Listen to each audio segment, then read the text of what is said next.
Hello and welcome to another tactical fly fisher on the water tutorial. Here we're on one of our famous and favorite local reservoirs. Got a nice trout chop behind us that we're going to do some lock style stillwater fishing today.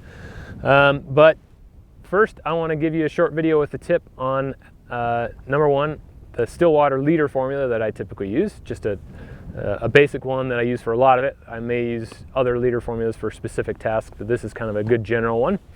And then also I want to show you how I can quickly change fly lines so that I can go between different fly lines on the lake without having to take forever. I can switch from a slower to a faster sinking line or vice versa in just a couple of minutes, and it makes it so that I'm much more willing to change lines, and a lot of times I can find a line that works better by doing several changes throughout the day. So let's first talk about my leader formula. My leader formula is really simple. It's mostly pretty flat, but I have a 3-foot section of Maxima chameleon that I start with. It's a 10-pound test, and that's just to protect the base of my leader.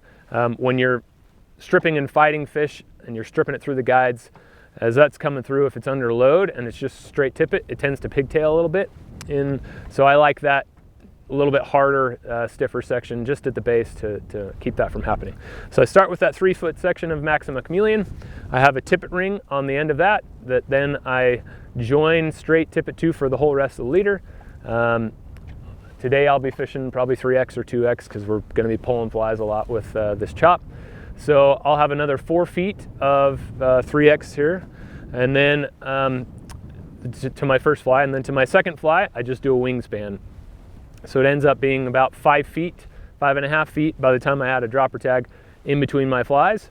And if I'm going to add a third fly, I just do it again. So, and sometimes if I only have 2 flies, I might make it a little bit longer in between, so maybe 6 or 7 feet in between flies.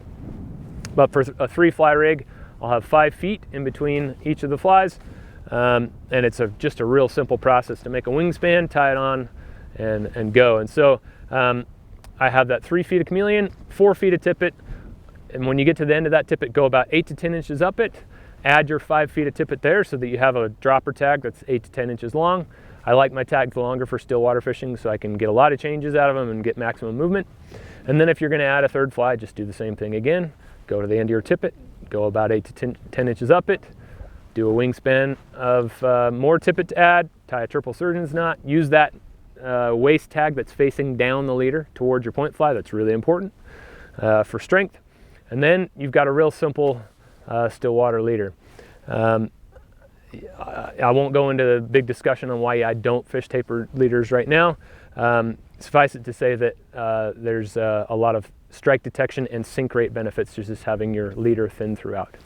Okay, let's now talk about how to quickly change lines.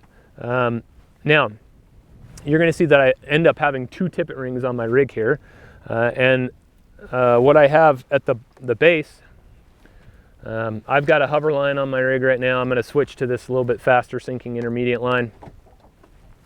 And on every single one of my fly lines that's in my stillwater bag here, except for my floating line that I'm just fishing dry flies on, but everything else, I have a nail knot, and then I have a short section of 10-pound test chameleon, and so it's the same diameter as what I have on the butt section. You could also use 12-pound if you want for a little bit extra stiffness, but this is maybe 8 inches long, and then I have a tippet ring, and I have that on every single one of my fly lines. And by having my fly about 7 feet away from my my fly line, I can suck that all into my rod here until the tippet ring that's close to the fly line is just above my second guide.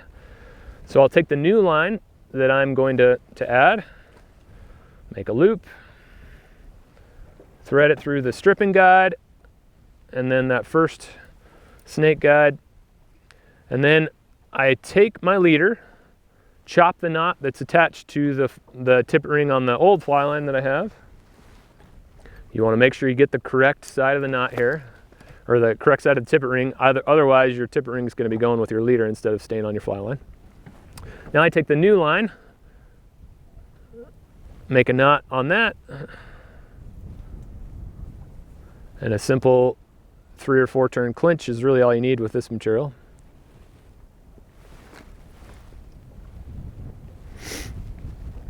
Okay.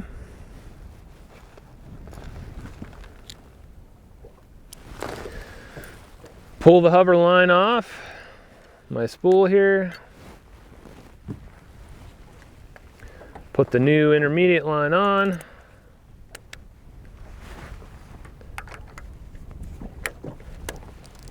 Make sure it's clicked in. And then I just go up to the tip of my rod and pull my leader out. I got this fly wrapped just a little bit. There we go.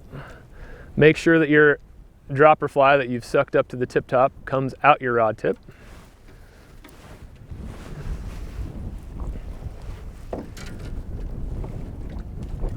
And then I just start my cast, get a little bit of line out, and I'm already threaded. I don't have to rethread a leader. I don't have to thread the whole line. All I had to do was pull the old line in, cut the knot, thread a couple of guides, tie on the new line, pull it back out, and I'm ready to fish. So it's only a couple minute process, and it makes changing fly lines on the lake a lot quicker. It'll help you out with being willing to change lines more often, and a lot of times that can be the single biggest factor that leads to more success. So I hope you enjoyed this on the water tip today. Thanks for watching, and please give us that thumbs up if you enjoyed it, and also subscribe to our channel. That way you get a notification every time we post a new video, which we try to do fairly often. And then while you're at it, also come on over to tacticalflyfisher.com. We'd love you if you spend a few dollars with us. We'll supply you with whatever fly tying and fly fishing gear needs you need, and also answer any questions that you have. So thanks again for watching, and have fun out there on the water.